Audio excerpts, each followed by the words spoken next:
ओम शांति। सुनते हैं आज की रात्रि कहानी। कहानी का शीर्षक है सरप्राइज। मोहन बाबू ने कमरे में घुसते ही कहा, सरप्राइज सरप्राइज सरप्राइज। क्या सरप्राइज है पापा?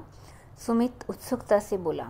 सुमित और तान्या, ये लो, बगल वाली सोसाइटी में 2 BHK फ्लैट तुम्हारे लिए। व्हाट? ये आप क्या कह रहे हैं पापा? हमारे लिए अलग से फ्लैट? हम यहाँ खुश है पापा। क्यों तान्या? हाँ पापा, सुमित सही कह रहा है, मुझे यहाँ कोई दिक्कत नहीं है, तान्या बोली। इससे पहले मोहन बाबू कुछ बोले, सुमित बीच में बोल पड़ा, और पापा, हर माँ बाप चाहते हैं कि उनकी औलाद उनके पास रहे, तो आपकी ये अलग फ्लैट वाली बात, और इतने पैसे आए कहाँ से आपके पास? बेटा, बात ऐसी है, तुम्हारी शादी के लिए बहुत कुछ जोड़ कर रखा था। तुम हमारे इकलौते बेटे जो थे ठहरे, बड़े अरमान थे, ये करूँगा वो करूँगा, सब धरे के धरे रह गए। क्योंकि तुमने लव मैरिज जो कर ली, तो शादी के तामझाम में होने वाला मेरा खर्चा बच गया, तो उसी से तुम दोनों के लिए एक फ्लैट। तुम दोनों कमाते हो, दोनों सुबह ऑफिस चले जाते हो, EMI है कुछ सालों की, भर दिया करना, और कल को बच्चे होंगे तो उनके भविष्य के लिए अपना मकान होना बड़ी बात होगी। लो संभालो पेपर्स, कहकर मोहन बाबू ने पेपर्स सुमित और तान्या को दे दिए। आखिर दोनों ने पहले तो नुकुर की, मगर जब मोहन बाबू जिद पर अड़े रहे तो अलग फ्लैट में रहने के लिए राजी हो गए। अपना सामान लिए बगल वाली सोसाइटी में शिफ्ट हो गए। उसी रात सुधा ने मोहन बाबू से पूछा, एक बात पूछूं? हाँ पूछो ना सुधा। ये अलग फ्लैट दिलाने की, मेरा मतलब आपको तो सुमित की पसंद भी स्वीकार थी, फिर तान्या को अपने से दूर करने की बात मुझे कुछ अटपटी सी लग रही थी। सुधा, अटपटी सी बात ज़रूर है, मगर बात बड़ी गहरी है। तुम जानती हो सुधा, बचपन से तुमने सुमित की हर तमन्नाओं को, गैर ज़रूरी इच्छाओं को हर बार पूरा किया, मेरे मना करने के बावजूद। इससे वह थोड़ा अड़ियल जिद्दी सा हो गया था, अपनी मनमर्जी करना, यहाँ तक कि उसने हमारे बिना पूछे, हमारे बिना देखे एक अलग ही समाज की लड़की से गुपचुप शादी तक कर ली।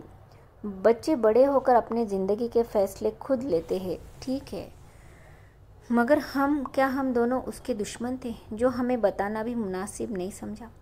खैर, मैं उसका यहाँ भी बचपना समझकर चुप कर गया।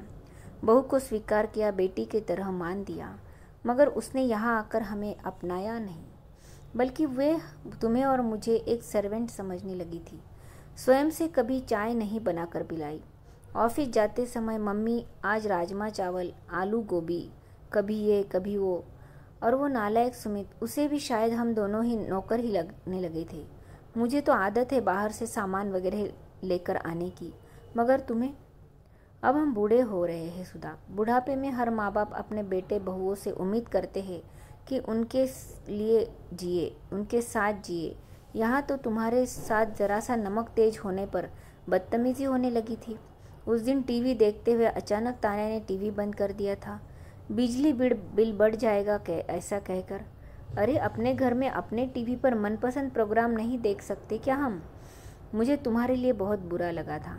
मैंने उसे समझाया तो बोली, घर खर्च हम चलाते हैं, बजट बनाकर चलना होगा, तुम और मैं। हमारे लिए तो हमारी पेंशन ही काफ़ी है, और साथ वाला कमरा किराए पर देने से हमें एक्स्ट्रा इनकम भी हो जाएगी, जिस पर वह दोनों रहकर अपना हक जमा रहे हैं। देखो, अब ऐसे तो वो यहाँ से जाते नहीं, तो मैंने ये फ्लैट वाली स्कीम खेली। दोनों लालच में चले गए। अब भरेंगे हर महीने EMI, वहाँ का बिजली का बिल, मेंटेनेंस वगैरह स्वयं बनाकर खाएंगे या होटलों से मंगवा कर। तब पता चलेगा कि दाल चावल का भाव क्या होता है, माँ बाप क्या होते हैं, उनके होने ना होने का फ़र्क। मगर ये सब करना ज़रूरी था क्या? सुधा बोली। जब मरीज़ डायबिटीज़ का हो तो पहले करेले का जूस देकर ठीक किया जाता है, मीठी मीठी जलेबी नहीं देते। और वैसे भी कहीं दूर नहीं भेजा है उन्हें, पास की सोसाइटी में रहेंगे तो हम उनके आसपास ही तो रहेंगे। कल यदि वह अपनी गलतियों से सीख कर हमारे साथ रहना चाहेंगे तो कुछ शर्तों के साथ हम उन्हें भी साथ रख लेंगे, और यदि वह अपने स्वभाव में बदलाव नहीं करते तो? सुधा जी ने प्रश्न दागते हुए कहा, तो हम दोनों तो है ना, पहले भी थे, आज भी है, साथ खाएंगे रहेंगे, मगर स्वाभिमान के साथ। इस बार सुधा जी भी मोहन बाबू के साथ साथ मुस्कुरा उठी। अच्छा, ओम शांति।